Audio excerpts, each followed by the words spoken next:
यह क्या अदिति, मैं बाहर जा रही हूँ और आकर सारा काम हुआ पड़ा है, यह देखूंगी कहकर गई थी ना, फिर कपड़े अभी तक क्यों नहीं धुले। यह कहकर अर्चना ने एक चांटा अपनी ननद अदिति के गालों पर जड़ दिया। अदिति, भाभी, मुझे काफी बुखार है, उठा और चला भी नहीं जा रहा है। बुखार है या बहाना है? सुनो अदिति, तुम्हारे पिता ने यहाँ कोई करोड़ों की जायदाद नहीं रखी है जो तुम बैठकर आराम से रहो। यहाँ रहना है तो मुफ्त की रोटी नहीं मिलेगी, काम करना पड़ेगा। अर्चना ने चिल्लाते हुए कहा। अदिति, भाभी, काम तो मैं करती ही हूँ ना, यह तो आपको भी पता है, फिर यह सारी बातें क्यों कर रही हो? आप भी तो यहाँ बिना काम किए ही खाती हो ना। क्या कहा मनहूस? तुमने अपनी तुलना मुझसे कर रही हो? मैं इस घर की मालकिन हूँ और तुम नौकरानी। अपनी औकात मत भूलना। अर्चना अदिति के बाल खींचते हुए कहती है। अदिति, भाभी, यह घर मेरे पापा ने बनवाई थी, तो उस हिसाब से भैया के साथ मेरा भी इस घर में बराबर का हिस्सा हुआ। क्या कहा मनहूस तूने? इस घर पर तेरा भी हिस्सा है। अगर आज तुझे ही खत्म कर दूं तो फिर कौन सा हिस्सा? घर के अंदर घुसते घुसते उसके भैया विक्रम ने कहा। अदिति, भैया, आज जो सलूक तुम मेरे साथ कर रहे हो, पापा होते ना तब तुम्हें बताते। आज अपनी बहन को बेसहारा पाकर तुम दोनों उस पर जुल्म कर रहे हो। देखना, एक दिन भगवान तुम्हें इसकी सजा जरूर देगा। विक्रम, भगवान का तो पता नहीं, पर तेरा यही भाई तेरी इस बहसबाजी के लिए तुझे आज सजा जरूर देगा। चल अंदर। यह कहकर विक्रम अदिति को खींचते हुए अंदर ले जाता है और उसे खूब पीटता है। पूरे दिन भूखे प्यासे भी रखता है। रात के खाने पर अर्चना, सुनिए जी, उस मनहूस को भी खाना दे देते हैं, कहीं मर मरा गई तो मुसीबत हो जाएगी। विक्रम, एक काम करो, हम में से जितना बचेगा उसके आगे डाल देना। अंदर से कमज़ोर रहेगी तो ज़्यादा जुबान नहीं चला पाएगी। उसके बाद अर्चना जाकर अदिति के आगे उसका जूठा खाना डाल देती है। खाने को देखकर अदिति की आंखों में आंसू आ जाते हैं और उसे अपने पुराने दिन याद आ जाते हैं, कैसे उसके खाने में इतने नखरे हुआ करते थे। माँ फिर भी उसकी पसंद के खाने बनाती थी। जिस सामान को पसंद किया उसके पापा उसके सामान हाजिर कर देते थे। तब तो भैया की भी लाडली हुआ करती थी। और आज पापा क्या गए, मेरी खुशियां भी ले गए। लगभग 1 साल पहले ही अदिति की बड़े धूमधाम से विवेक के साथ शादी हुई थी। सब कुछ ठीक ही चल रहा था कि एक रोज़ अदिति को उसके जीवन का सबसे बड़ा झटका लगा जब उसके पति विवेक एक दुर्घटना में मृत्यु हो गई। उसके ससुराल वालों ने उसे रखने से इनकार कर दिया। फिर क्या था, अदिति के पापा उसे अपने साथ ले गए। अदिति के आते ही अर्चना ने तो कलेश करना शुरू कर दिया था, पर वह ज़्यादा कुछ नहीं कह पाती क्योंकि अदिति के पापा रामनाथ जी तब जीवित है। घर में माता पिता मिलकर अदिति को संभालने की कोशिश करने लगे, पर अदिति बिल्कुल ही टूट चुकी थी। उसने खुद को दुनिया से दूर कर लिया क्योंकि शादी के साल भर के अंदर ही वह विधवा हो गई थी। जहां जाती उसे सब मनहूस कहते। शादी के पहले से ही उसकी पढ़ाई में काफ़ी रुचि थी और इसी वजह से वह अभी शादी भी नहीं करना चाहती थी, पर माता पिता को अच्छा रिश्ता मिल गया जिससे अदिति की चट मंगनी पट ब्याह हो गया। शादी के बाद भी उसने अपनी पढ़ाई नहीं छोड़ी। उसका पति विवेक उसकी बहुत मदद करता था। वह बहुत ही खुश थी, पर किसे पता था कि यह खुशियाँ कुछ पल की ही मेहमान थी। विवेक के मृत्यु के बाद अदिति अपने मायके में रहने लगी। वह पूरा दिन बस रोती ही रहती थी। उसकी यह हालत देख उसके पिता बीमार रहने लगे और एक दिन अचानक दुनिया को अलविदा कह गए। पहले से ही पति के गम में डूबी और एक गम में डूब जाती है। अर्चना को तो जैसे मौका ही मिल गया उसे परेशान करने का।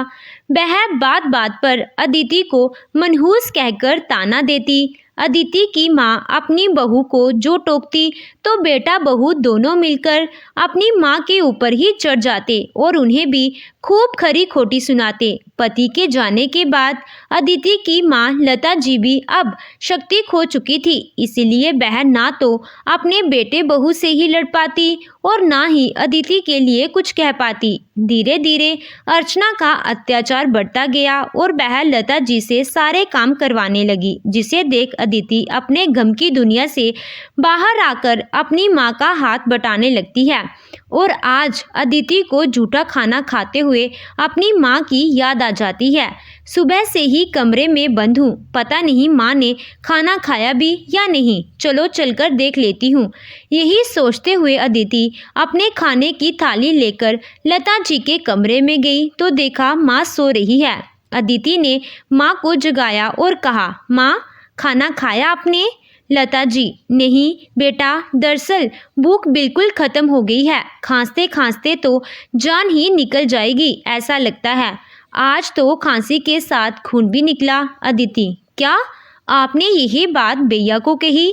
लता जी, उसे कहने से क्या फ़ायदा, जानती तो हो जवाब क्या मिलेगा, और मुझसे अब इतनी ताकत नहीं है बेटा जो यह सब सह सकूं। मुझ में तो अब जीने की भी इच्छा नहीं है। अदिति तोड़ती हुई विक्रम के पास जाती है और कहती है, भैया माँ को खांसी के साथ खून आ रहा है, यही सही लक्षण नहीं है, हमें माँ को डॉक्टर के पास ले जाना पड़ेगा।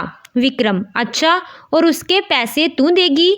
बड़ी आई माँ को डॉक्टर के पास ले जाने वाली। अरे वह अब जीकर भी क्या करेंगी, इतनी उम्र तो हो गई है। मैं तो कहता हूँ जब उनकी चिता जलेगी तू भी उस पर बैठकर सती हो जाना, पति के साथ नहीं तो माँ के साथ ही सही। चल जा अब यहाँ से और मुझे सोने दे। अदिति चाह तो रही थी बहुत कुछ कहना, पर भैंस के आगे बीन बजाने का क्या फ़ायदा, इसीलिए वह चुपचाप वहाँ से जाने लगी कि तभी अर्चना कहती है, अब जाकर माँ के साथ चिपक मत जाना, रसोई पूरा फैला पड़ा है, उसे समेट देना, वरना पता है ना क्या होगा। अदिति रोते रोते अपने माँ के पास जाती है तो देखती है माँ का खांस खांस कर बुरा हाल हो गया है, पर वह करती भी क्या। रसोई में से थोड़ा अदरक कूट कर वह माँ को लाकर दे देती है और अपने आंसुओं को छुपाते हुए रसोई का काम समेटने चली जाती है। काम खत्म करके जब वह वापस माँ के पास आई तो देखा माँ सो गई है। उसे लगा शायद अदरक से माँ को थोड़ी राहत मिली होगी, इसीलिए सो गई। वह भी धीरे से बिना कोई आवाज़ किए वहीं नीचे सो गई। सुबह उठकर जब वह अपनी माँ की तरफ देखती है तो सोचती है जिस करवट माँ कल रात सोई थी पूरी रात उसी करवट में सोई रही। फिर वह माँ माँ करते हुए माँ को जगाने लगी, पर माँ कहाँ जगने वाली थी, माँ तो जा चुकी थी। अदिति यह बात समझते ही दहाड़े मार मार कर रोने लगी कि तभी अर्चना और विक्रम दौड़ते हुए वहां आ गए। विक्रम, चलो इनका सफ़र तो खत्म हुआ, मैं भी जाकर इनके क्रियाक्रम की सारी व्यवस्था करता हूँ। अर्चना, तुम जाकर आस पड़ोस में कहाओ। अर्चना, हाँ जाती हूँ। पता नहीं सुबह सुबह ही घर में मनहूसियत छा गई। अदिति हैरान थी कि क्या कोई बेटा अपनी माँ की मृत्यु पर ऐसे पेश आता है, पर आज उसे किसी से नहीं सिर्फ भगवान से ही शिकायत थी। आखिर और कितनी परीक्षाएं लेंगे आप मेरी, मुझे भी अपने पास बुला लीजिए। कुछ देर बाद लता जी की अर्थी उस घर से निकल गई और उसके बाद बेसुध अदिति भी घर से निकल गई। उसे अब कुछ समझ नहीं आ रहा था। माँ के जाने के बाद वह अनाथ हो गई थी। वह रास्ते में यूं ही बदहवासी चली जा रही थी। काफ़ी देर चलने के बाद वह एक मंदिर में बैठ गई। थोड़ी देर बाद, अरे अदिति, तुम और तुम्हारी ये हालत। अदिति उस लड़की को पहचानने की कोशिश करने लगी। लड़की, अरे पहचाना नहीं, मैं काजल, तुम्हारे कॉलेज की सहेली। अदिति, हाँ याद आया। काजल, तुम्हें इस हालत में देखकर यकीन ही नहीं हो रहा है। मुझे तो लगा यूपीएससी क्लियर करने के बाद तुम्हारी नौकरी लग गई होगी, पर यह सब। अदिति, यूपीएससी, यह क्या कह रही हो तुम? काजल, हाँ यार, मैंने भी दिया था एग्ज़ाम पर फेल हो गई, पर तेरी तो निकल गई थी ना, मैंने खुद अखबार में देखा। अदिति, अखबार में? यह सब तू क्या बोल रही है काजल? हाँ, मैंने विवेक के रहते ही परीक्षा तो दी थी, पर फिर मेरे साथ एक के बाद एक दुर्घटनाएं घटती गई और मुझे दुनियादारी का कुछ होश ना रहा। यह कहकर अदिति ने अपनी पूरी कहानी काजल को बता दी। काजल, पर मैं हैरान हूँ, तुझे दुनियादारी की खबर नहीं थी, पर तेरे घर खबर कैसे नहीं पहुँची? कोई तार या चिट्ठी तो ज़रूर आई होगी। अदिति ने कुछ सोचा तो उसे याद आया। हाँ, कुछ समय पहले डाकिया आया तो था एक लिफाफा देने, पर मैंने नहीं सोचा था कि वह मेरे काम की होगी। क्या बताऊं काजल, पापा के जाने के बाद मेरे भैया भाभी ने नर्क मचा रखा है। अब मैं समझी उन्होंने जानबूझकर ही नहीं बताया होगा। जो बता देते तो उनकी मुफ्त की नौकरानी चली जाती। पर अब बहुत हो गया रोना धोना।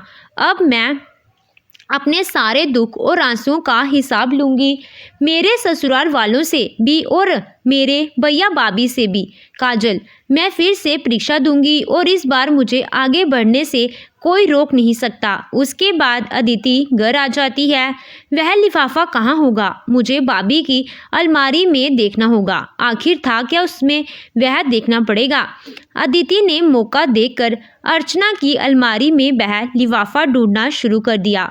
कुछ देर ढूंढने के बाद उसे वह लिफाफा मिल गया। वह वाकई में अदिति का ही परिणाम था। भाई तो हमेशा बहन का सहारा और रक्षक बनता है, पर मेरा भाई मेरा सबसे बड़ा दुश्मन है और अब दुश्मन से बदला लेने का वक्त आ गया है। उसके बाद से अदिति अपने घर के सारे काम अर्चना के बिना कहे ही कर देती थी, जिससे अर्चना भी निश्चित अपने काम में लग जाती।